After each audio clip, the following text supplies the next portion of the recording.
दिवाली बच्चों का पसंदीदा त्योहार है। ये उनको पटाखों के साथ जश्न मनाने का मौका देता है। दिवाली अश्विन के चंद्र मास के अंतिम दिन मनाई जाती है, जो ज्यादातर नवंबर के आसपास आती है।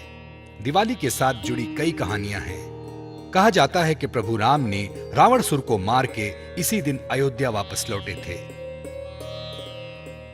विष्णु के वामन अवतार द्वारा बलि चक्रवर्ती की हार भी इसी दिन हुई थी। लेकिन सबसे लोकप्रिय और ज्यादा दिलचस्प कहानी नरकासुर की है। नरकासुर वराह नामक विष्णु अवतार और पृथ्वी मां से पैदा हुआ था। जब नरकासुर में राक्षस के लक्षण साफ दिखाई दिए थे, तभी पृथ्वी मां को डर लग रहा था कि भविष्य में भगवान विष्णु को जरूर मार डालेंगे। तब पृथ्वी मां ने भगवान विष्णु से प्रार्थना की और उनके हाथों नरकासुर की मृत्यु न हो ऐसा वचन लिया। तब भगवान विष्णु ने थोड़ी देर सोचकर कहा, ठीक है, मैं तुमको ये वरदान देता हूं कि तुम्हारे अलावा कोई भी नरकासुर को मार नहीं सकता। ये सुन के पृथ्वी मां बहुत खुश हुई, क्योंकि उनका विश्वास था कि वो अपने हाथों से अपने बेटे को कभी भी मार नहीं सकती। समय के साथ नरकासुर बहुत शक्तिशाली हो गया, यहां तक कि इंद्र भी नरकासुर के हाथों हार गया था। तब सभी भगवान विष्णु के पास गए और अपनी रक्षा करने के लिए प्रार्थना करने लगे। भगवान विष्णु ने उन्हें भरोसा दिलाया कि नरकासुर का अंत जल्द ही होने वाला है। जल्द ही भगवान विष्णु श्री कृष्ण के रूप में पृथ्वी मां सत्यभामा के रूप में पैदा होंगे। इसी बीच नरकासुर का अत्याचार और बढ़ गया। वो ऋषियों को सताने लगा और राजाओं को चुनौती देने लगा। ऐसे ही एक मौके पर उनका सामना खुद ही श्री कृष्ण से हुआ। श्री कृष्ण को पता था कि नरकासुर की मृत्यु पृथ्वी मां के हाथों होने वाली है। इसीलिए जब सत्यभामा ने लड़ाई देखने की कामना की तो उन्होंने इनकार कर दिया।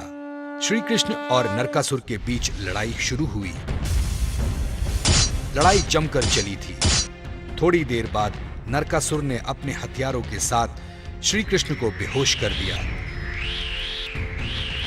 तब सत्यभामा खुद नरकासुर के साथ लड़ाई के लिए तैयार हो गई। वो बड़ी हिम्मत के साथ उससे युद्ध करने लगी और अपने तीर को सीधा नरकासुर पे चलाया। अंत में नरकासुर को सत्यभामा के हाथों मरना ही पड़ा।